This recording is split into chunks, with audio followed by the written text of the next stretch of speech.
senior minister from Chhattisgarh belonging to the Congress party. Mr. Deo, how do you respond to this setback that your party has now suffered with Ghulam Nabi Azad exiting from the ranks of the Congress? First of all, good afternoon and good afternoon to all your viewers. It is certainly saddening. A person who has been with the Congress and who has contributed to the cause of the party and the nation for quite some time. If he leaves the organization, the first reaction is it is saddening. It is unfortunate. But Mr. Deo, this has been a part of a series of resignations, high-profile resignations that the Congress party has experienced in recent times. Mr. Azad has in fact blamed Mr. Rahul Gandhi for much that has gone wrong within the ranks of the Congress ever since he was elected as the vice president of the party in 2013. Your response to some of the things that he said in the letter, because they're very scathing observations about the leadership. It is easy to blame. It is easy to lay the blame on someone or anyone, whether it be Rahulji or any other person, when things are not appearing to go right. What about the time when Rahulji was leading the party as its party president and we had success in many states? What about the other times where we have seen let us say, an opportunity being given, a direction being given to the party, youth being given an opportunity to become more active? What about all the other decisions that the party has taken as in consonance with the changing times? You should give credit to that.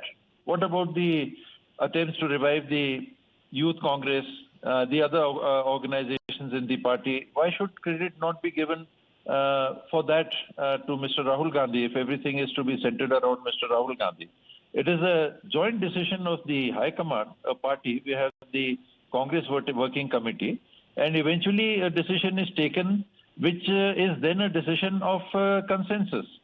You have your views, you express your views, and when a call is taken, then as a person who is associated with that organization, leave alone being a leading light in the organization, like Mr. Azad would have been, then you should take the joint responsibility. Why is this dumping of responsibility where things go wrong on some person?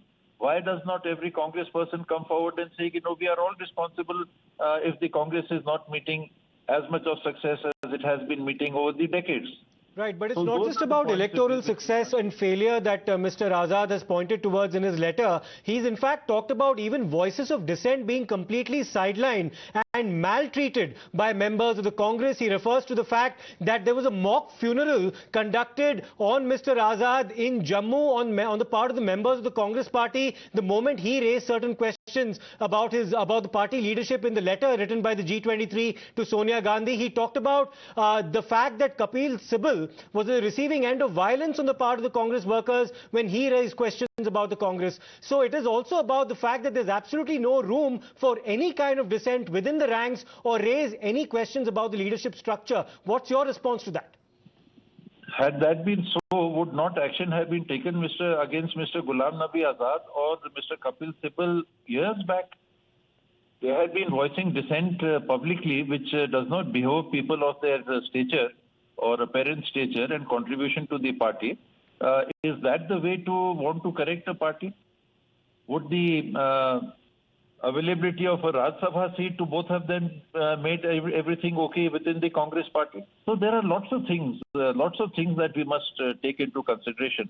And right, Mr. Deo. Thanks a lot for your response. There are serious problems now that the Congress party is facing. Mr. Ashwini Kumar joins us, the former law minister in the UPA government as well, somebody who also ended his association with the Congress party not too long ago. Mr. Kumar, you shared more than a 4-decade association with the Congress party, and now you're seeing an old party colleague, somebody who's been a veteran and has had a longer association than you did, almost half a century, resigning from the Congress. Your response, sir, to this exit? Well, what other response can I give except to say it is saddening, but it was something which was waiting to happen, because there comes a time when we can take everything in our stride except the loss of dignity. And I think the underlying message of Ghulam Nabi Azad's letter is that he felt humiliated and insulted.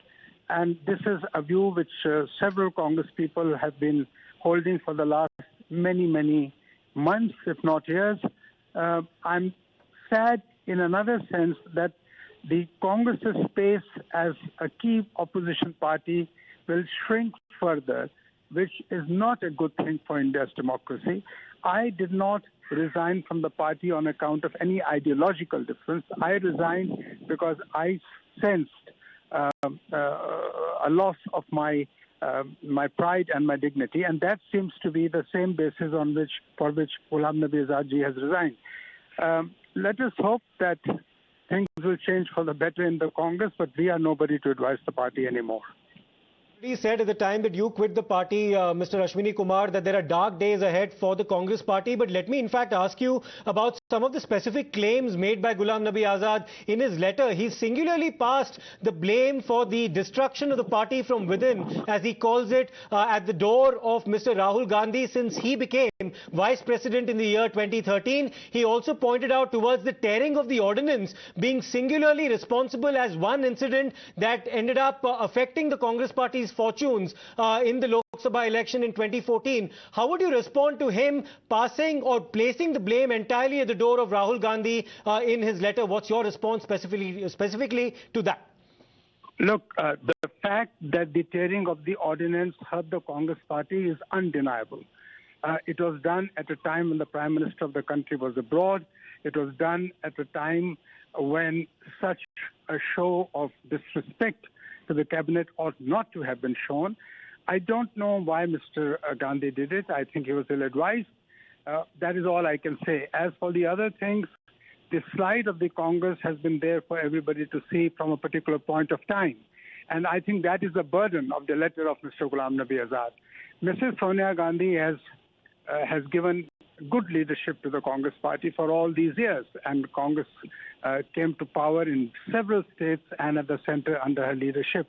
So I think what Mr. Ghulam Nabi Azad is trying to say is that there is a time from which the decline started, and that is a time, according to him, which coincides with the emergence of Mr. Gandhi at the helm of affairs. And a final question to you, Mr. Ashwini Kumar. Ghulam Nabi Azad has also blamed the coterie around the first family of the Congress party and Mr. Rahul Gandhi also being responsible for the manner in which things have unfolded for the party over the years. What do you specifically have to say about his allegation that people from within the party who raised voices of dissent against the leadership was systematically sidelined, even assaulted, and he invoked the example of Kapil Sibal? Could this have happened without the consent of the Gandhis?